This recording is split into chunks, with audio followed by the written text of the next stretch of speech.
अज्ञानतिमिरान्धस्य ज्ञानाञ्जनशलाकया चक्षुरुन्मीलितं येन तस्मै श्री गुरुवे नमः। हरे कृष्णा। आज हम लोग 12 महाजन के बारे में जानने की कोशिश करेंगे।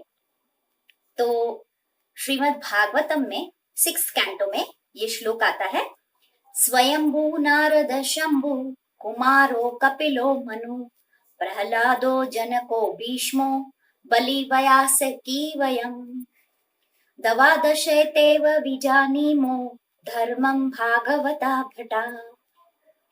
तो यहाँ पे इस श्लोक में यमराज जो हैं वो अपने दूतों को, यमदूत जो अजामिल को लेने गए थे, तो उनको विष्णु दूतों ने उनको ले जाने नहीं दिया।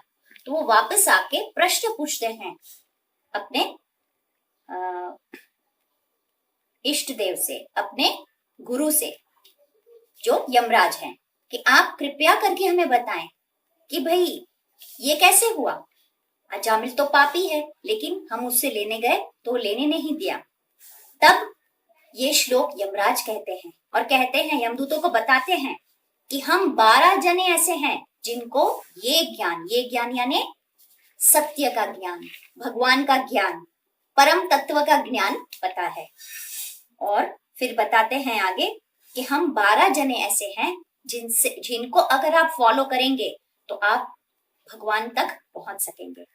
तो सबसे पहले तो हमें ये प्रश्न आता है कि महाजन कौन है। वो कहते हैं कि ये 12 महाजन जो हैं उन्हें पता है। तो महाजन, महा और जन, महा का मतलब महान और जन का मतलब मनुष्य। तो जिसका जीवन महान है वो महाजन। तो श्री प्रभुपाद अपने एक परपोट में लिखते हैं कि जो एक्सपर्ट है वो महाजन है। तो हर एक फील्ड में कोई ना कोई ऐसा होता है जो एक्सपर्ट होता है, यानी कि महाजन होता है। लेकिन हम उसे महाजन नहीं कह सकते। क्यों? क्योंकि वो चिरकाल तक नहीं होते। थोड़े टाइम के बाद कोई और आता है, तो उसने जो लिखा होता है या उसने जो कहा होता है उसको वो उसका छेद कर देता है, उसको उड़ा देता है, अपनी कोई थ्योरी बताता है और फिर वो स्थापित हो जाती है। तो इसका मतलब कि एक्सपर्ट हो सकता है वो अपने फील्ड का, लेकिन हम उसे महाजन नहीं कह सकते। तो हमारा भी कभी कभी ऐसा है कि हम मन को अपना महाजन समझ लेते हैं कि मन जो कह रहा है वही कर रहे हैं। मेरे सिर में दर्द हो रहा है, मन कहता है एक काम करो, आधे घंटे सो जाओ तो तुम्हारा सिर का दर्द ठीक हो जाएगा। मैं कहती हूँ हाँ हाँ ठीक है। मैं जैसे ही सोने जाती हूँ तो मन कहता है नहीं नहीं, मेरे ख्याल से एक काम करो, थोड़े प्राणायाम करो, उससे योगा करो, उससे तुम्हारा सिर का दर्द चला जाएगा। कहती हूँ हाँ हाँ सही है, मैं थोड़ा योगा कर लेती हूँ। जैसे योगा करने बैठती हूँ मन कहता नहीं नहीं, आज इस्कॉन में एक प्रोग्राम है, जाके उसको अटेंड करो तो तुम्हारे सिर का दर्द चला जाएगा। तो कभी ऐसे कभी वैसे। इसी तरह मन क्या करता है, कभी भोग कभी त्याग, कभी भोग कभी त्याग, कभी ऊपर कभी नीचे। कभी हमारे मन का वोल्टेज हाई होता है, कभी लो। कभी हम बहुत खुश हो जाते हैं छोटी सी बात में, और कभी छोटी सी बात में बहुत दुखी हो जाते हैं। तो ये जो फ्लक्चुएशंस हैं, तो जो महाजन होता है वो वोल्टेज स्टेबलाइजर के जैसा होता है। वो हमारे मन के ऐसे विचारों को कंट्रोल करता है, स्टेबल बनाता है। भगवत गीता में भी कृष्ण 2.13 में बताते हैं कि आपकी आइडेंटिटी क्या है, आप कौन है। पर जैसे ही वो हमारी आइडेंटिटी बताते हैं 2.14 में वो सीधा ऐसे ही कहते हैं कि क्योंकि तुम जीव हो, क्योंकि तुम यहाँ आए हो इस भौतिक जगत पे, तुम्हें क्या करना है, तुम्हें जो ये ड्युअलिटीज है, जो शीत गर्मी और जो सुख दुख, मान अपमान, ये जो ड्युअलिटीज हैं उनको सहन करना है, उनको टॉलरेट करना है। सीधा वो हमें अपनी आइडेंटिटी बता और सीधा यही बताते हैं कि तुम्हें क्या करना है। तो ये जो टॉलरेट करना है, ये जो बैलेंस करना है, स्टेबिलाईज करना है, तो वो जो महाजन है वो वोल्टेज स्टेबिलाईजर की जैसे है। एक तो ये वो हमारे जो थॉट्स है उनको रेगुलेट करते हैं। दूसरा काम जो महाजन करते हैं, तो वो हमें पता है हम लोग सब कलयुग के जीव हैं, तो हमारी काबिलियत कितनी है, ना हम में बुद्धि है, ना हमें कोई ऐसी वो है, कोई और ऐसी कोई क्वालिटी है, सब मंद है, कुछ भी पूरा नहीं है हम में। तो वो हमारी काबिलियत के हिसाब से हमें बताते हैं कि हमें क्या करना है, उस हिसाब से हमें ज्ञान देते हैं। जैसे हमें तो बहुत, जैसे कि हम लोग सोचते हैं कि हमें वेद पढ़ने चाहिए, पुराण पढ़ने चाहिए, उपनिषद पढ़ने चाहिए, लेकिन क्या हम उसे समझ सकेंगे? अगर हमें वेद मिल भी गया तो क्या उसे समझ सकेंगे? क्या हमारी इतनी बुद्धि है? इसीलिए हमें कोई मेंटर, कोई गाइड, कोई गुरु चाहिए जो हमें इसे समझाए। तो ये जो महाजन है वो इस ज्ञान को डिकोड करके हम लोगों को देते हैं। और चैतन्य महाप्रभु ने तो बहुत कृपा करी है हम पे। उन्होंने सीधा ऐसा ही कहा कि तुम लोग कुछ मत करो, सिर्फ हरे कृष्ण महामंत्र का जप करो और साथ में श्रीमद् भागवतम और भगवत गीता पढ़ो। अगर इतना भी करते हो तो बस ये काफी है, बहुत हो गया, क्योंकि यही एसेंस है पूरे धर्म का, यही एसेंस है। एक बार चैतन्य महाप्रभु वृंदावन गए थे, तो वहां पे मथुरा में वो केशव देव मंदिर गए जहां पे वो कीर्तन कर रहे थे। कीर्तन करते करते वो इतने तान में आ गए, इतने एक्सटेटिक हो गए कि वो डांस करने लगे। और वहां पे सब लोग इकट्ठे, वो भी सब कीर्तन कर रहे थे। तो उनमें एक ब्राह्मण था, वो भी उनको देख के बहुत खुश हो गया और नाचने लगा। जब कीर्तन पूरा हुआ तो चैतन्य महाप्रभु ने उससे पूछा कि आप में कुछ अलग बात है, आप कीर्तन करते समय नाचने लगे? तो ब्राह्मण ने कहा कि हाँ, मैं आपको देख के बहुत खुश हो गया और मैं भी नाचने लगा।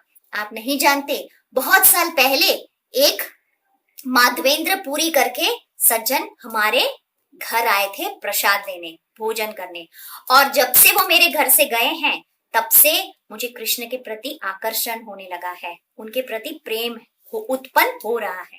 तो जैसे ही चैतन्य महाप्रभु ने ये सुना तो उन्होंने दंडवत प्रणाम किया। वो शॉक्ड हो गया ब्राह्मण, उसने बोला, अरे मैं एक छोटा सा गृहस्थ ब्राह्मण, और कहा ये इतना उच्च सन्यासी, वो मुझे दंडवत प्रणाम कर रहा है। उन्होंने भी उनको दंडवत प्रणाम किया। फिर उनके बीच में बहुत अच्छी बात हुई, बहुत अच्छा वार्तालाप हुआ। उसमें वो ब्राह्मण कहता है कि आपने मुझे दंडवत क्यों किया? तब चैतन्य महाप्रभु बताते हैं कि जो माधवेंद्र पुरी आपके वहां आए थे वो मेरे गुरु महाराज के गुरु हैं, और क्योंकि वो आपके यहाँ आए थे और आप मेरे गुरु के जैसे हुए, इसलिए मैंने आपको दंडवत किया। तो उन्होंने पूछा, ब्राह्मण बहुत खुश हो गया, उन्होंने पूछा, क्या आप मेरे यहाँ भोजन करने आएंगे? तो चैतन्य महाप्रभु ने कहा, हाँ हाँ, क्यों नहीं, मैं आपके यहाँ प्रसाद लेने जरूर आऊंगा। तो उन्होंने बोला, ठीक है, तो कल आप अपने सर्वेंट को मेरे यहाँ भेज दीजिएगा, वो आपके लिए कुकिंग कर देगा और फिर आप मेरे यहाँ प्रसाद लीजिएगा। तो उसने बोला, नहीं ऐसा क्यों, आप बनाइएगा मेरे लिए भोजन, मैं जरूर खाऊंगा। तब उस ब्राह्मण ने कहा, नहीं नहीं, मैं तो बहुत ही मैं कोई उच्च कक्ष का ब्राह्मण नहीं हूँ, आप मेरे हाथ का कैसे? तब चैतन्य महाप्रभु ने एक बहुत सुंदर बात बताई। उन्होंने कहा, धर्म स्थापन हेतु साधुर व्यवहार, पूरी गोसाई जे आचरण से धर्म सार। एक बहुत इंपॉर्टेंट कॉन्सेप्ट यहाँ पे चैतन्य महाप्रभु ने कहा कि भाई जो साधु होता है उसका जो व्यवहार होता है वो धर्म स्थापना के लिए होता है, धर्म को स्थापित करने के लिए। और पूरी गोसाई जे आचरण से धर्म सार, तो पूरी गोसाई यानी माधवेंद्र पुरी ने जो किया वही धर्म का सार है। तो मैं वैसे ही करूंगा और मुझे कुछ भी, किसी भी चीज की परवाह नहीं है। तो इस तरह से चैतन्य महाप्रभु ने कहा, धर्म स्थापन हेतु साधुर व्यवहार, पूरी गोसाई जे आचरण से धर्म सार। तो श्रील प्रभुपाद अपने परपोट में भी लिखते हैं कि श्रीपाद माधवेंद्र पुरी एक सच्चे महाजन हैं। क्यों? क्योंकि उनमें 3 बातें हैं। नंबर 1, वो समझता है कि सच्चा तत्व, परम सत्य क्या है, भगवान कौन है, उनके विषय में वो जानता है। नंबर 2, उसके बारे में बात करता है, he speaks, he tells us, उसके बारे में हमें बताता है। और नंबर 3, कि वो प्रैक्टिस करता है, अपने जीवन में उसका आचरण करता है। तो ये 3 बातें जिसमें हैं वो महाजन है। तो हम जानते हैं कि ये जो श्लोक हम देखने वाले हैं उसमें 12 महाजन हैं। तो ये जो 12 महाजन है वो बताते हैं कि ये जो भगवान का जो तत्व है, भगवान तत्व या सत्य तत्व, वो यही है कि उनमें 3 बातें वापस आती है। एक तो वो गुह्य है, गुह्य यानी कि बहुत ही बड़ा सीक्रेट है। नंबर 2, कि वो विशुद्ध है, विशुद्ध का मतलब बहुत प्योर है, एकदम प्योर। और थर्ड, दुर्बोधम, दुर्बोधम यानी कि यहां बताते हैं कि समझना आसान नहीं है। तो ये ऐसा ज्ञान है जो ना समझना आसान है, बहुत ही विशुद्ध है, प्योर है, और नंबर 3 बहुत ही गुप्त है यानी कि सीक्रेट है। तो ये जो महाजन है वो हम जैसे जीव जो भटक गए हैं उनको रास्ता दिखाते हैं, और he takes these lost souls back to Godhead, वो हमें रास्ता दिखाते हैं इस जीवन के अंधकार में। तो हमारी जो नेक्स्ट वीडियो है उसमें हम लोग हमारे जो पहले महाजन हैं ब्रह्मा जी, उनके बारे में हम जानेंगे। हरे Krishna. Thanks for watching this video and please do subscribe to our channel and press the bell icon for getting new updates. Thank you.